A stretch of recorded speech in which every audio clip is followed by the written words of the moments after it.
जय Hind students. I hope कि आप सभी लोग स्वस्थ होंगे और आप सभी अपनी प्रिपरेशन अच्छे से कर रहे होंगे। आज के सेशन में हम बात करने वाले हैं उन स्टूडेंट्स के बारे में जो अभी 12th का एग्जाम कंप्लीट करने वाले हैं और अपने करियर को लेकर चिंता कर रहे हैं। काफ़ी सारे स्टूडेंट्स के सवाल आए हुए हैं, कुछ पर्सनली पूछ रहे हैं तो कुछ ऑनलाइन, इंस्टाग्राम या अलग अलग सोशल मीडिया के माध्यम से। तो सोचा क्यों ना इसी के बारे में हम बात करते हैं। देखिए, जो भी स्टूडेंट 12th एग्जाम कंप्लीट करने के बाद सिविल सर्विस एग्जाम की तैयारी शुरू करना चाहते हैं, स्पेशली हम उन्हीं के बारे में बात करेंगे। सिविल सर्विस एग्जाम की तैयारी के लिए आपको कुछ चीजें ध्यान देनी है, जैसे कि 12th के बाद आप कौन सा सब्जेक्ट चुनते हो ये बहुत मायने रखता है। कैसे कि मान लीजिए कि कुछ स्टूडेंट्स ऐसे हैं जिनको मैथ स्ट्रीम बिल्कुल पसंद नहीं आता है, साइंस स्ट्रीम पसंद नहीं है, इकोनॉमिक स्ट्रीम पसंद नहीं है।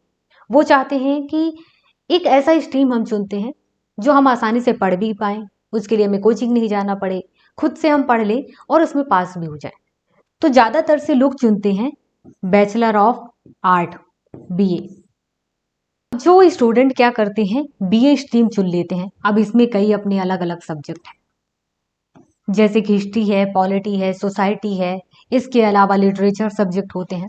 इनमें से जो भी चुन लेते हैं। और ये सारे सब्जेक्ट क्या है, किससे रिलेटेड हैं?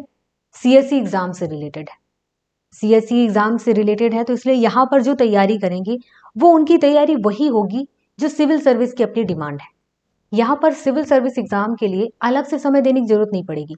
लेकिन जो सब्जेक्ट के बारे में हम बात करते हैं, सब्जेक्ट के लिए स्पेशली क्या, ये जो सब्जेक्ट है ये कंपलसरी है। आप प्रीलिम्स देंगे तो वहां पर भी इंपॉर्टेंट है, मेंस देंगे वहां पर भी इंपॉर्टेंट है। अब इन सब्जेक्ट को जब आप ग्रेजुएशन टाइम पर ही पढ़ेंगे तो आपको अलग से पढ़ने की जरूरत नहीं पड़ेगी, आप प्रैक्टिस करेंगे केवल। और तो और कॉलेज में आप बेस्ट भी होंगे, सबसे अच्छे स्टूडेंट हो जाएंगे।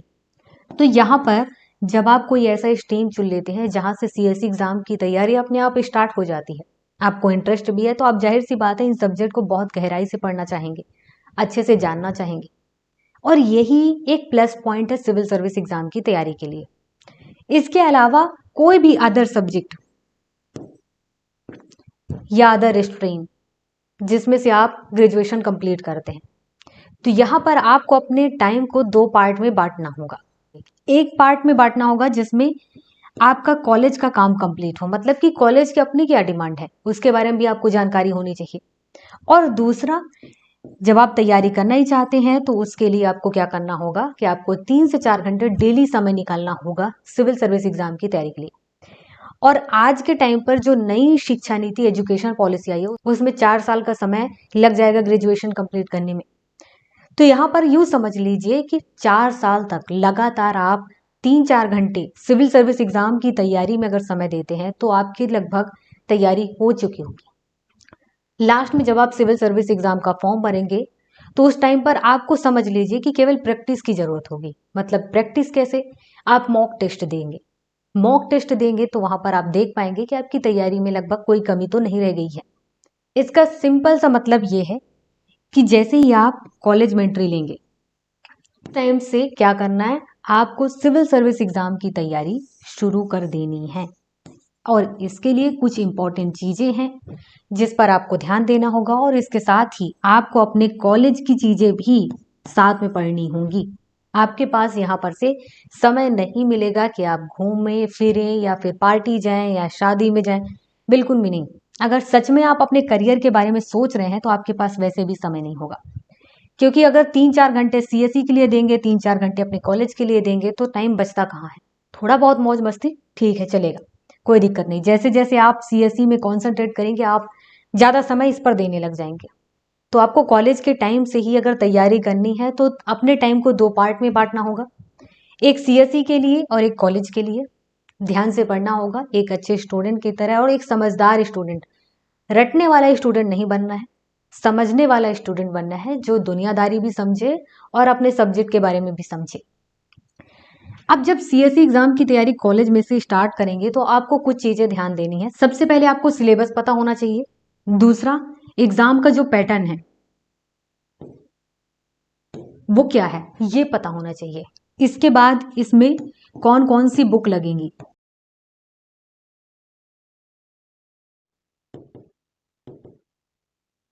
इसके साथ ही आपको पता होना चाहिए कि आप इस एग्ज़ाम के लिए एलिजिबल हैं या नहीं, और इसके साथ ही सर्विस के लिए भी। ये कुछ चीज़ें हैं जो आपको नॉर्मली पता करनी है, और पता करने के लिए इसका मतलब ये भी नहीं है कि आपको 1-2 महीने देना है। ये 1-2 दिन की बात है, 1-2 दिन में आपको ये सारी चीज़ें पता चल जाएँगी। आप मुश्किल से 5-10 मिनट भी इन चीज़ों को पता करने के लिए समय देते हैं तो। अब यहाँ से जब आपको ये सारी चीज़ें पता चल जाएँगी तो आपको अपना एक टाइम टेबल बनाना है। टाइम टेबल जब बना लेंगे तो आपको ये पता होगा कि आपको कौन सा समय सीएसई के लिए निकालना है और कौन सा समय कॉलेज के लिए निकालना है, और बस यहीं से आपकी तैयारी शुरू हो जाएगी। अब यहाँ पर जब ये सारी चीज़ें जान लेंगे, आप बुक को फॉलो करने लग जाएंगे, तैयारी स्टार्ट करेंगे अपनी स्ट्रेटेजी के हिसाब से। मतलब आप अपना टाइम टेबल बना लिए, टाइम टेबल और आप अपने जैसे ही स्ट्रेटेजी बनाएंगे कि किस तरीके से आपको पढ़ना है, सारी चीज़ें वहीं से आपकी सही हो जाएंगी। 3-4 साल का समय काफ़ी होता है किसी एग्ज़ाम की तैयारी के लिए। आप 21 साल 22 साल की उम्र में सिविल सर्विस एग्ज़ाम देंगे, और ये बहुत ही अच्छी बात होगी कि आपकी तैयारी इतनी अच्छी होगी कि आप पहले ही अटेम्प्ट में सेलेक्ट होंगे, और किसी भी वजह से अगर पहले अटेम्प्ट में सेलेक्ट नहीं होते तो दूसरे अटेम्प्ट में होंगे, लेकिन आपकी तैयारी बहुत ही अच्छी हो चुकी होगी। तो ये ज़रूरी चीज़ें हैं एग्ज़ाम की तैयारी के लिए। तो 12th के बाद आपको तैयारी कैसे करना है, किस तरीके से करना है, ये बता दिया गया है। ये कुछ ज़रूरी चीज़ें हैं जो आपको पता होना चाहिए। अब यहाँ पर एक चीज़ें बता दूँ, सिलेबस इसका क्या है सिविल सर्विस एग्ज़ाम का, इसका जो लिंक है डिस्क्रिप्शन बॉक्स में दिया हुआ है। पैटर्न क्या होगा ये भी डिस्क्रिप्शन बॉक्स में आपको मिल जाएगा। बुक और एलिजिबिलिटी ये भी आपको मिल जाएगा। आप अपने कॉलेज के पढ़ाई के बारे में अच्छे से समझ चुके हैं कि किस तरीके से आपको पढ़ना है, क्या पढ़ना है, क्या करना है, और सीएसई के लिए भी आपने सोच विचार लिया है। तो उसके बाद आपका जो अपना जुनून है ना सिविल सर्विस एग्जाम को देने का, और उसके साथ ही उस सर्विस को हासिल करने का जिसमें आपको इंटरेस्ट है। इंटरेस्ट क्यों है वो छोड़ दो, इंटरेस्ट है ये बहुत मायने रखता है, और वो इंटरेस्ट लंबे समय तक बने रहना चाहिए। 4 साल, 3 से 4 साल का समय आपको देना है उसे। कॉलेज में पढ़ाई करने के दौरान ही कई सारी मुश्किलें भी आएंगी, कई सारी बाधाएं भी आएंगी, कभी मोटिवेट होगे और कभी डिमोटिवेट भी होगे, और ये सब घटनाएं होती रहेंगी। सिचुएशन ऐसी आएंगी तो आपको छोड़ना नहीं है, तैयारी करते रहना है। 1-2 दिन बीच में गैप देना चाहो दे सकते हो, वो आपके अपने सिचुएशन के अकॉर्डिंग है, लेकिन बहुत अच्छा होगा, बहुत अच्छा रिजल्ट आएगा अगर आप कॉलेज के साथ ही सिविल सर्विस एग्जाम की तैयारी शुरू कर देते हैं और अपने कॉलेज के खत्म होने के दौरान कंप्लीट भी कर लेते हैं सारी तैयारी। क्योंकि उसके बाद आपके पास केवल रिवीजन करना होगा, प्रैक्टिस करनी होगी। ऐसा नहीं होगा कि आपको नई किताबें पढ़नी है और फिर से आपको ऐसा लगे कि आपको 2-4 साल समय देना होगा इस एग्जाम की तैयारी में।